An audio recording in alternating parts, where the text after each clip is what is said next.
families have said to me they are very, very glad that the book exists because it does keep the four of them with their different personalities alive. New details about the Idaho murders are coming to light in a book and docuseries just out. Author Vicky Ward is here to tell us what she's learned about Maddie, Kaylee, Xana, and Ethan, and a possible motive in this horrific crime.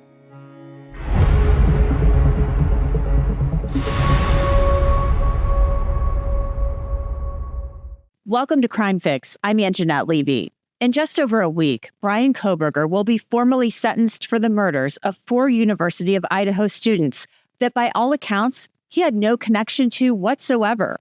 Kohberger has now admitted to stabbing those 4 beautiful students to death in the house on King Road in the early morning hours of November 13th, 2022. Maddie Mogen, Kaylee Gonsalves, Xana Kernodle, and Ethan Chapin's lives were stolen from them just after 4 a.m., and we still don't know why. Not that any reason Kohberger could give would be reasonable or offer any rational explanation for such a heinous act. He murdered them, and it should never have happened. But a new book out just now, The Idaho Four, An American Tragedy, digs into the case and the people whose lives Kohberger shattered in a matter of minutes. Investigative journalist Vicky Ward and author James Patterson teamed up to write the book. They try to answer the question why, and they show how deeply this crime impacted the small college town of Moscow, Idaho. But they also show us the toll of what Kohberger did has taken on the friends and family members left to grieve Maddie, Kaylee, Xana, and Ethan. The trauma and grief his actions have caused. The authors believe, as I do, that Kohberger was targeting Maddie Mogen that morning. He did, after all, go straight to her bedroom. He'd been casing the area for months. Ward and Patterson write about a recurring dream that one of Maddie's friends had, that Kohberger encountered Maddie at the Mad Greek restaurant where she worked, and that she rebuffed his advances. Ward conducted more than 300 interviews for the book, including with Moscow Police Chief James Fry, whose small police department was thrust into the international spotlight as his officers worked with Idaho State Police and the FBI to solve the case. They also look at Kohberger's misogynistic tendencies, talking with people who knew him, who claim that Kohberger believed women belong at home in the kitchen. And they look at whether he was inspired by Elliot Rodger, an incel who killed 6 people in 2014. Rodger was a virgin who hated women. Along with murdering those 6 people, he left another 14 injured before taking his own life. Now, the release of the Idaho Four comes days after the One Night in Idaho docuseries dropped on Prime Video. James Patterson was a producer on that series, which features interviews with Ethan Chapin's siblings, his parents, Jim and Stacy, his friends Hunter Johnson and Emily Allant, who found their bodies on King Road that morning and were later the target of online sleuths who claimed that they had committed the murders. The series also includes a heartbreaking interview with Maddie Mogen's mother, Karen Laramie, and her stepfather, Scott Laramie. Maddie was Karen's only child. She said in the series that she always sought to protect Maddie and never let her cry, even when she was a baby. The pain of losing Maddie was compounded by the intense media attention on the case. Karen Laramie says she doesn't watch the news anymore. You also see pain and strength from Ethan's parents, Jim and Stacy Chapin, and his siblings, Hunter and Maisie. Maisie said in the last text message she ever received from Ethan, he said, "Love you," which she said they never said to one another. She now cherishes that message. Ethan's father, Jim, said in the series that he was surprised that Bryan Kohberger could ask for more time to prepare for trial since Ethan couldn't get more time and he couldn't have more time with Ethan. Jim Chapin also said that he keeps Ethan's ashes in his basement and he talks to him there all of the time. Gary Jenkins, the former Pullman police chief and later chief of the Washington State Police Department, interviewed Bryan Kohberger for an internship in 2022. There have been questions about why Kohberger didn't get that job. Jenkins said in the series he could sense that Kohberger might have trouble developing trust in relationships, so that's why he didn't get that job. But back to the new book. Jenkins is also interviewed for the book, and so is former Moscow Police Chief James Fry. Vicky Ward says that neither one of them violated the terms of the non-dissemination order by disclosing evidence. So our content really shows you how important personal safety is, and that's especially true when it comes to protecting your privacy online. You would be shocked at how much of your personal information is out there, like your address and phone number. Ever wonder why you get so many spam calls and emails? That's because this information, it's all public. That's where our sponsor Incogni comes in. It's a service that helps you take control of your online privacy by removing your personal data from data brokers. Those are huge companies that sell and trade your info without your permission. Incogni actually found more than 50 brokers with my information, and here's the kicker. These data brokers have to remove you from their database if you ask them to.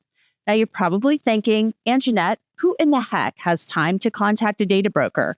Well, that again is where Incogni comes in. They contact those companies for you to get your online safety back.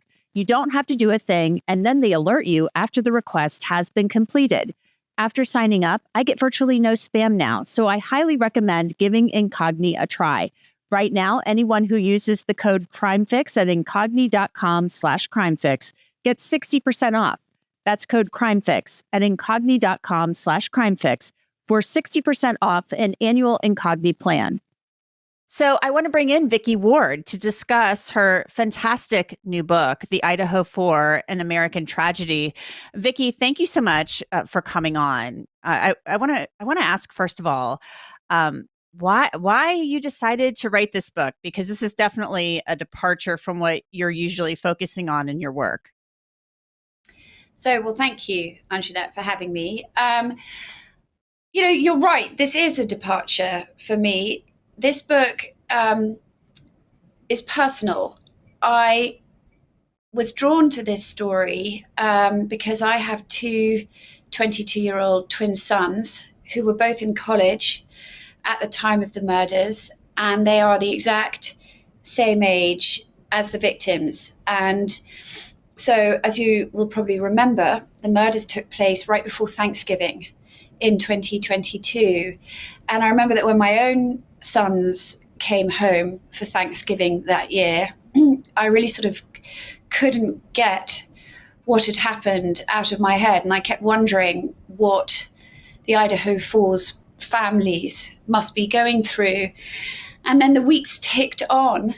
And as we were all sort of looking at our screens, and I was following the press conferences, and I could see that the police still didn't have any answers really. And suddenly, my kids were again back from college for Christmas, and still nothing. And then that very dramatic arrest, right on sort of New Year's Eve. And I think that there was something about both the town of Moscow in Idaho that drew me in, from the images of this sort of picture perfect little town covered in snow where this awful, awful tragedy had happened. Something about that was very compelling. And then there were the images of the guy they arrested, who was, again, it was, another college student, a guy, a criminology student who, raised more questions at that point than he answered, because, I was left wondering, why had a guy who'd overcome heroin addiction in his teens, who'd clearly been a loner, not a popular guy, come from a very poor background. So he'd managed to overcome all of that and get himself into a PhD program at Washington State University. And I guess I wondered, what had taken this guy to the dark side. I happened to be on the phone to James Patterson, who I have partnered with once before, not writing, but we were executive producers together on Chasing Ghislaine, which is a podcast series we made about Jeffrey Epstein, and a documentary we co-produced together. And something about it spoke to him. And we had a long conversation, and we sort of decided we would do it together, because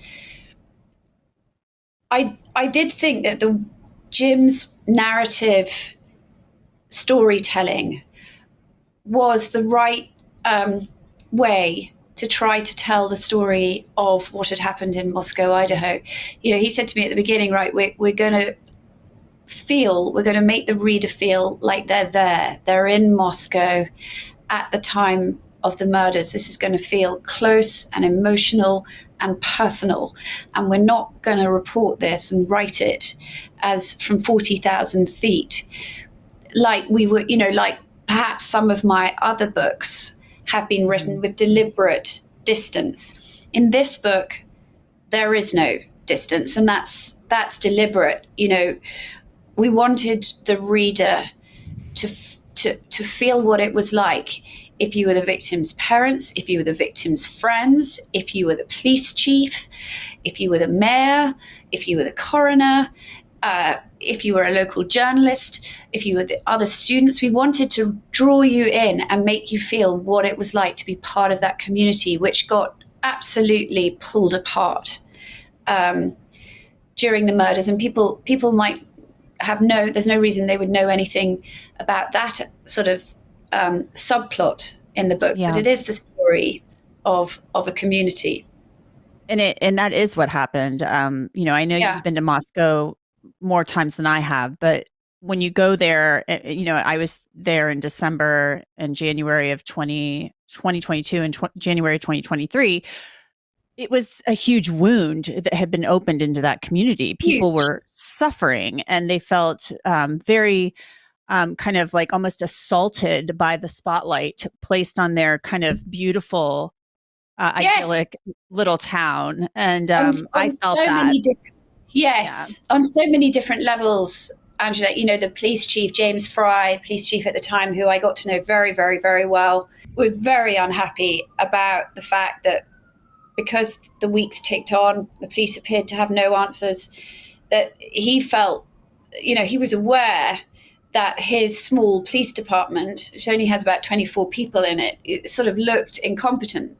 He said to me one time, I know that people think we're the Keystone Cops. And actually, he was very proud, ultimately, of the police work that they did. And he was very proud of how when the FBI and the state police all came in and worked with his team, everyone worked together seamlessly. And he wouldn't fault the investigation. What he would fault, and he was open about this, was his lack of PR expertise. He said, this is not my first rodeo. Yes, it was a horrendous mass homicide, but I've had homicides before. What I haven't had is the world's press descending on this small town. And he said that his mistake was to do something he's been trained to do. He's been trained to stay quiet at the start of an investigation where you have no idea who the perpetrator is, to protect the investigation, to protect the wheels of justice turning, to not tip off whoever might be out there watching the press conferences. And what he learned was that in the modern world, with all the millions of true crime maniacs out there, you can't do that, because they fill the void with all sorts of speculation that can be extremely harmful. And in a way, the fake speculation then almost becomes the real speculation. And the police had to waste their time then clearing publicly all sorts of people who had nothing to do with the murders. So I think you get his frustration about the reputation of the Moscow Police Department loud and clear. But you also see through the eyes of the local journalist, Evan Ellis. He's very protective of Bill Thompson, the prosecutor. He's very protective of his friends in the community and the neighbors. And he becomes increasingly worried that the town is being ill-served by all the media there. And there was, obviously I spent most of my time, I didn't go to Moscow until after they had caught and arrested Bryan Kohberger. But I did speak to people sometimes people wanted to come, they came in sort of large groups, and everybody expressed, even in a room full of, let's say, 35 people, expressed such relief when it emerged that the person who'd done this was not from Moscow, that he was from the East Coast.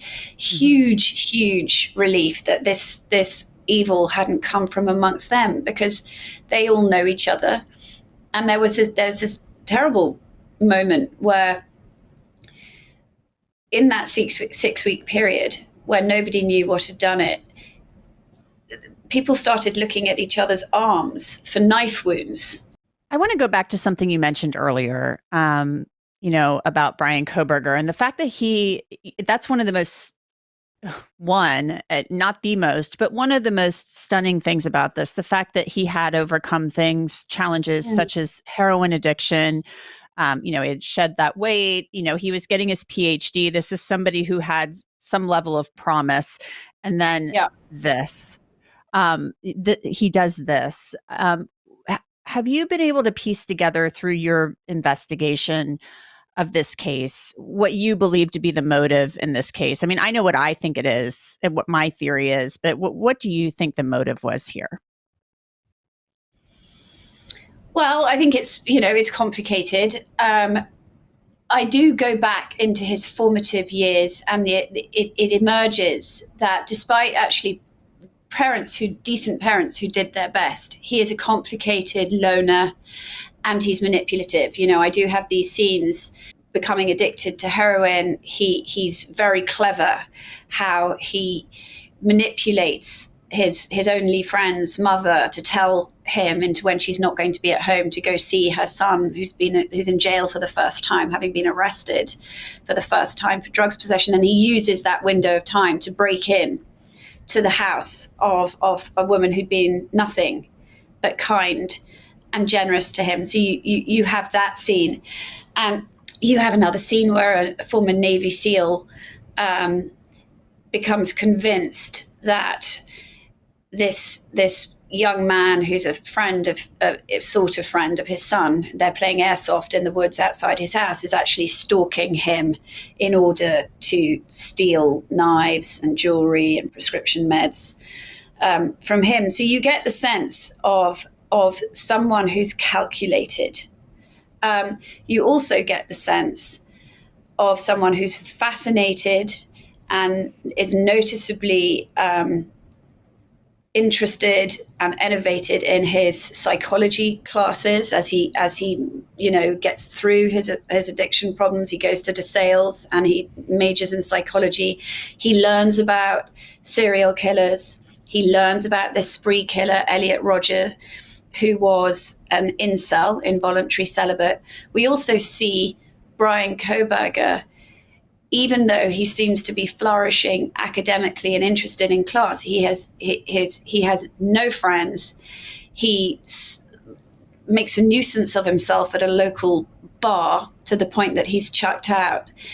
And you get a sense from the text messages that I kind of got from people that he is developing into a full-blown misogynist.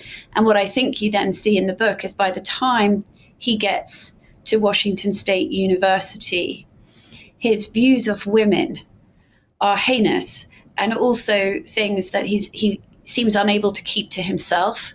And his misogyny is really what blows him up in that classroom and out of it, and really wrecks his career. The way he treats and speaks to women, following them, or, mansplaining would be the best of it, following them and then telling male classmates he can have any woman he wants, and that he believes women should be in the bedroom and in the kitchen. And he continually gets hauled in front of the administration until I think you do see that by the time that the murders happen, it's all over for him. He's thrown away everything he's worked for. He's got nothing to lose.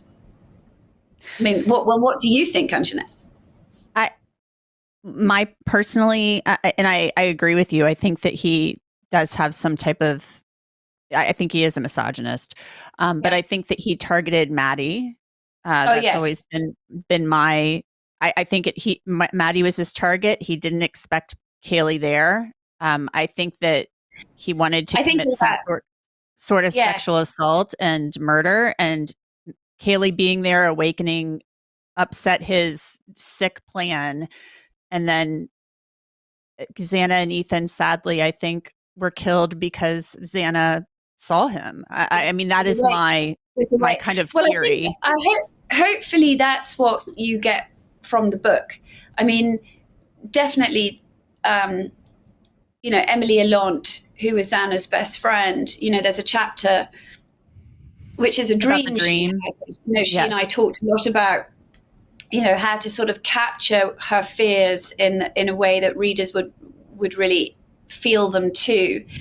And, it is her belief, and it's the belief of the families of the victims, that Maddie was the target, and that Maddie, was this beautiful blonde sorority girl. Elliot Rodger, back in 2014, who we know Kohberger had studied,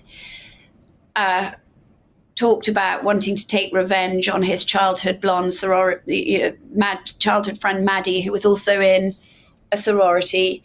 And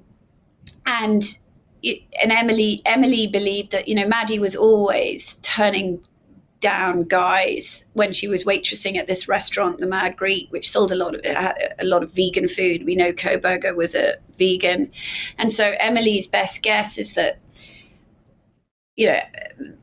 he might have tried something with Maddie. She would have brushed him off and never thought twice about it, but he then stalked them. We know that he stalked her online more than he stalked the others. He really got to Kaylee and Xana through pictures of Maddie.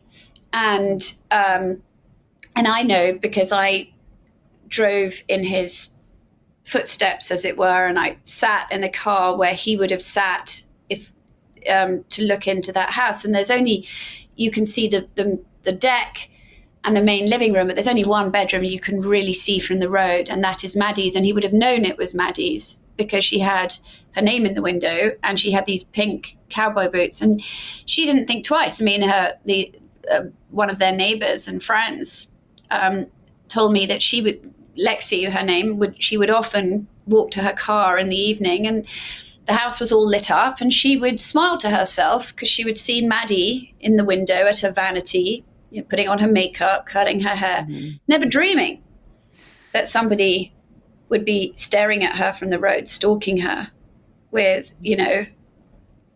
terrible, terrible thoughts in his head. Yeah, it's sickening. One of the things I love about this book is that it highlights the victims and their families and their friends, despite the horror of this. And, I'm not finished with the book by any stretch of the imagination, but it honors them. And I want you to tell me a little bit about that, because I think that's an important part of this, because they are who matter here. Yes. So when Jim and I first talked about it, we were very clear on this, that we were not going to do anything that glorified the murderer.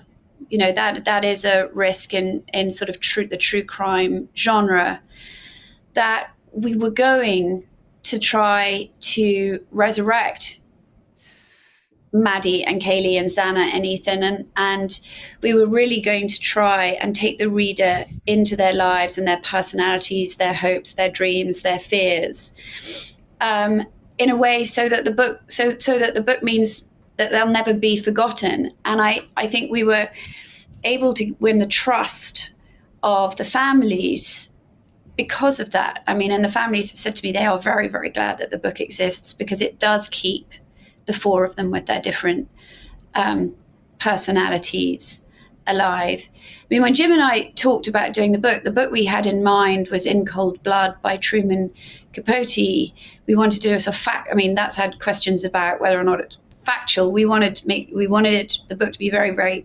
factual, which it is. There are 40,000 words of source notes online to go with it, but we wanted it to be a story for every man, a story of humanity at its worst, yes, but also at its best. And we wanted it to be a story about the four students, but also the town and the overwhelming sense of loss. So I mean, it's a broader book. It's not just a book about a horrific event that occurred at 4:00 in the morning on November the 13th of 2022. Yeah. And it's lovely the way you talk about Xana and how she was, you talk about Emily's mother relaying her, the late night conversations. I have a boyfriend and things like that. And I mean, how she was like coming into her own and wanting to save money. And I mean, just you paint a portrait of these beautiful children who are now frozen in time, and it shouldn't be. Well, I think, all of us who are parents, that age when they're in college, they're literally at the cusp of everything, which makes the way that they were killed, the timing of it, everything so incredibly tragic. And Xana, of the four, was the most carefree. She was the one who didn't really have plans until, tragically, the summer before the murders, when she'd fallen in love with Ethan. And Ethan, I've been to stay with the Chapins. The Chapin family are just one of those families that they're fun, they're athletic, they're kind, they've got it all going on. And I think she looked at this family and she looked at Ethan, and suddenly she was like, I want a future. I want a future with this guy. And I want to open a bank account. I want to start decorating my room. She started to care. And so, such a tragic loss. I mean, poor Ethan, he was sound asleep, yes. But as his mother said, he was with his girlfriend on a Saturday night in college. I mean, he was a young man in his 20s. He was where he wanted to be. And then you have Kaylee, who was this go-getter who'd already moved her stuff out, got her job lined up, wanted to see the world, probably then come back to Jack, her boyfriend, for forever. But meanwhile, go and do some things by herself. And then you had Maddie, who had a serious boyfriend who'd already graduated, who had coped with the disappointment of not getting into the same sorority as Kaylee, her best friend, and then coped magnificently, ended up becoming the kind of the chief curator of the social media of the Pi Phi sorority, which is a very big deal. And she was loved by everyone, an only child. They were all deeply loved. They were, and they still are. Vicky Ward, thank you so much. Co-author of the Idaho Four, An American Tragedy. It's really, I'm still working on reading it, working my way through. It's beautifully written, and thank you for joining me. Thank you for having me. The Idaho Four, An American Tragedy is on sale now at all major retailers. And that's it for this episode of Crime Fix. I'm Angenette Levy. Thanks so much for being with me. I'll see you back here next time.